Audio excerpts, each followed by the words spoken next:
ध्रुव की कथा। वह बालक जो तारा बना। बहुत समय पहले प्राचीन भारत में एक युवा राजकुमार ध्रुव रहता था। वह राजा उत्तानपाद और रानी सुनीति का पुत्र था। लेकिन राजा की एक और रानी सुरुचि थी जो सुनीति और उनके पुत्र से ईर्ष्या करती थी।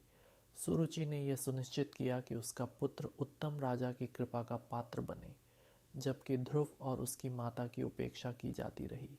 एक दिन छोटे ध्रुव ने अपने सौतेले भाई उत्तम को अपने पिता की गोद में बैठे देखा।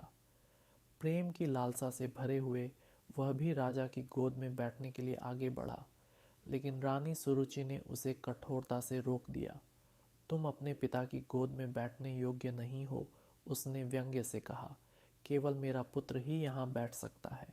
यदि तुम यह सौभाग्य पाना चाहते हो तो भगवान विष्णु की कृपा प्राप्त करो। ध्रुव का हृदय पीड़ा से भर गया, लेकिन वह निराश नहीं हुआ। वह अपनी माता के पास मार्गदर्शन के लिए गया। धर्मपरायण सुनीति ने उसे सांत्वना दी और कहा, मेरे प्रिय पुत्र, रानी सुरुचि एक बात में सही कह रही हैं। सच्चे आशीर्वाद केवल भगवान विष्णु से प्राप्त होते हैं। यदि तुम वास्तविक सुख चाहते हो तो शुद्ध हृदय से उनकी आराधना करो। अपनी माता के शब्दों से प्रेरित होकर 5 वर्षीय ध्रुव ने भगवान विष्णु की भक्ति करने का निश्चय किया। वह दृढ़ संकल्प के साथ महल छोड़कर घने वन में चला गया। वहां उसकी भेंट महान आर्षि नारद से हुई, जो बालक की दृढ़ता देखकर प्रसन्न हुए। वत्स, नारद ने कहा, विष्णु की भक्ति का मार्ग कठिन है। तुम्हें अडिग श्रद्धा के साथ ध्यान करना होगा। लेकिन ध्रुव के संकल्प में कोई कमी नहीं थी। उसकी पवित्र भक्ति को देखकर नारद ने उसे एक पवित्र मंत्र सिखाया। AUM नमो भगवते वासुदेवाय।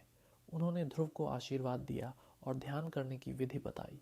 ध्रुव ने कठोर तपस्या प्रारंभ की, अन्न और जल का त्याग कर दिया। दिन महीनों में बदल गए और उसकी साधना इतनी गहन हो गई कि स्वयं देवता भी कंपित हो उठे।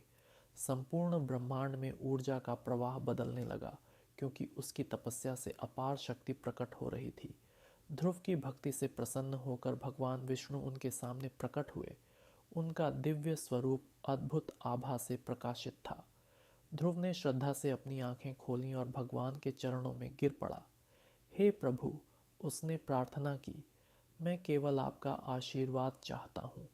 भगवान विष्णु उसकी अटूट भक्ति से प्रसन्न हुए और उसे वरदान दिया। ध्रुव, तुम अमर रहोगे, भगवान ने कहा।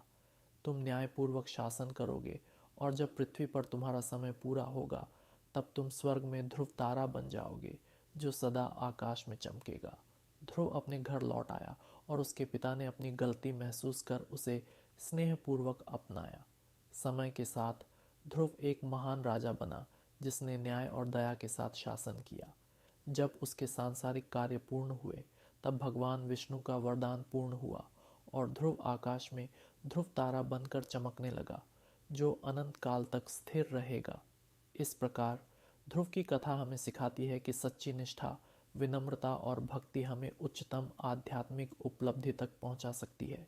आज भी ध्रुव तारा यात्रियों और साधकों का मार्गदर्शन करता है और यह स्मरण दिलाता है कि ईश्वर में श्रद्धा कभी व्यर्थ नहीं जाती।